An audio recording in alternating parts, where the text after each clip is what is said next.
at 2-2 for first in the NFC East, and the Eagles, who many picked to win the division, are 1-3. Skip Bayless, this division completely up for grabs. Who is in control right now of the NFC East? Because I'm objective about my team as opposed to other people on this show.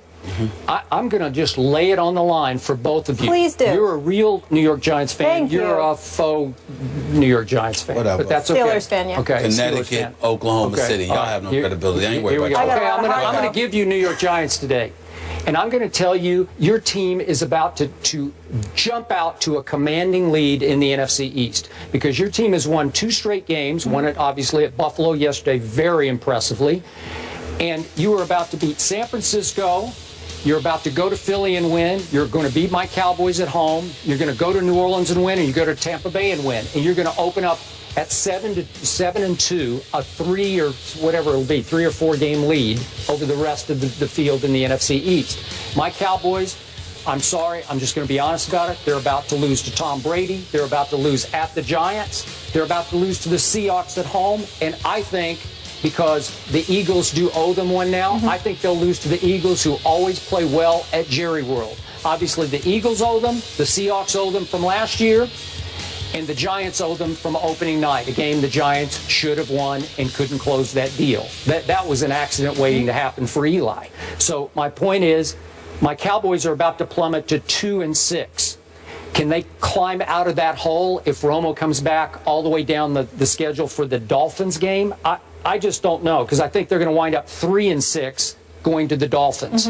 And then I don't know what's going to happen from there. Your Giants are going to have such a commanding lead. Could they go 3-3 down the stretch as my Cowboys win their last 7? Because that's what it's going to take to catch the Giants. Skip Bayless, I'd love to disagree with you. Actually, I'm lying. I wouldn't at all. I'd love to agree with you, and I do. Because I think that the Giants could have the potential to run away with this division, not just for all the things that you mentioned, even though you left out the fact that they got the worst passing defense in the NFL right now. They got to address that, because they rank 32nd in yards allowed in the passing game. And the fewest sacks in the NFL, exactly. 5. So the combination of you not getting to the quarterback, combined with some holes in your secondary, I don't think leaves the Giants in a really strong position. But I will tell you this: one of the reasons, or 2 of the reasons I have, we can go to all 3.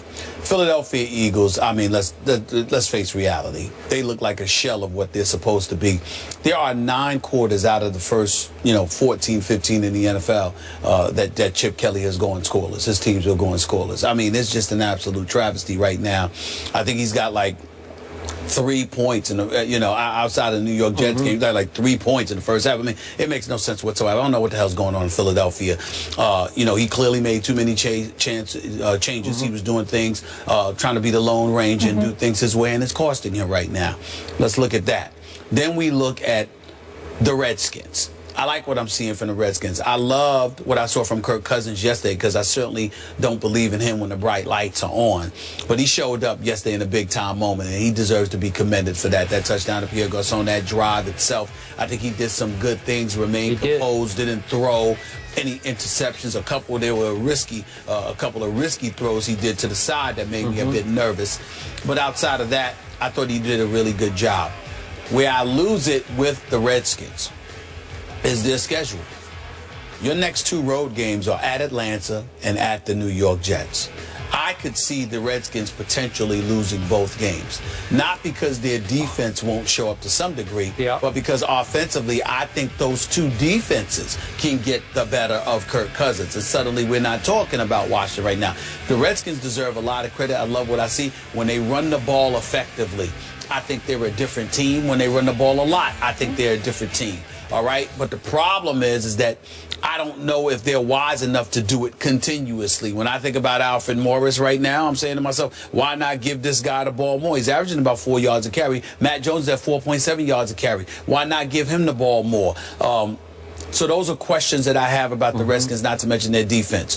When I look at the Giants, what they're doing, their defense, despite their struggles in the passing game, their defense has been surprisingly solid for the most part. It has. When I look at Victor Cruz and the fact that he hasn't played yet, and they've been able to do what they've been able to do offensively, three-headed monster in the backfield. Then you got Odell Beckham Jr. with Ruben Randle having stepped up. The offensive line not as anemic as it has been in the past, and you have an experienced quarterback.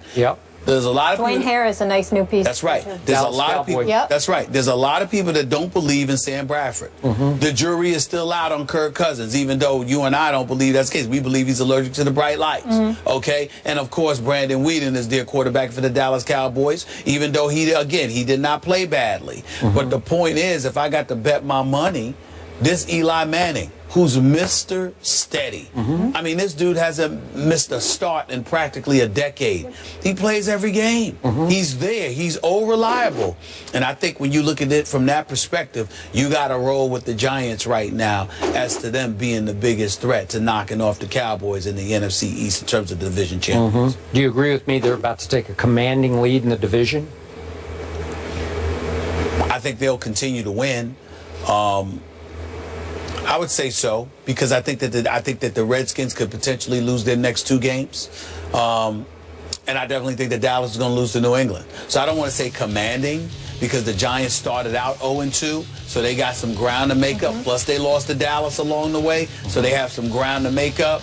But do I think that the Giants can find themselves in first place at some juncture in the immediate future? Yes, I do. I'm talking about sole possession in first place. Yes, I can see that. I'm going to be much bolder. I'm just looking at the next 5 games for each of the teams. Now, Dallas has a bye, so only 4 games will be played in the 5-week stretch.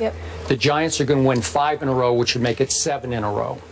So that would make them 7-2. Washington will lose at Atlanta, at the Jets, and then in 2 more weeks at New England. So they've got 3 out of 4 games that they could lose and will lose, I think. So they'll go 4-5 in this stretch. Then Philly has 3 winnable games in their next 5, and I think they're not terrible. They're just not what we thought they were going to be. They're not a team. They're a different team in the second half, The Philadelphia Eagles have a lot of talent. I don't know why they start so slow. The Philadelphia Eagles have a lot of talent. Let's be clear about that.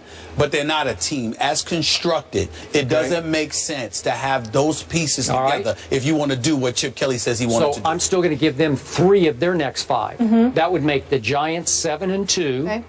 Philly and Washington 4-5, and it would make my Cowboys 2-6. Okay, now think of the gap: 7-2, all the way down to 4-5. So that's a 3-game lead after 5 more games. That's what's going to happen here, and then we'll see if they can hang on the second half of the year. Okay. If Romo and Dez come back. It's very possible, Skip. I'm cool with it, Very Skip. possible. Over the last 4 years, every team in that division has won the NFC East, so we will see what happens this year. Clay Matthews takes aim at Colin Kaepernick in more ways than one on Sunday. Was it fair to call out San Fran's quarterback? We'll discuss that next. And we're here for your Monday motivation. Stephen A. is fired up to respond to Kevin Durant, and Skip has a strong response to his guy from Vandy beating the Raiders. Check out our Instagram page right now so you can see everything we're touching on at the desk today.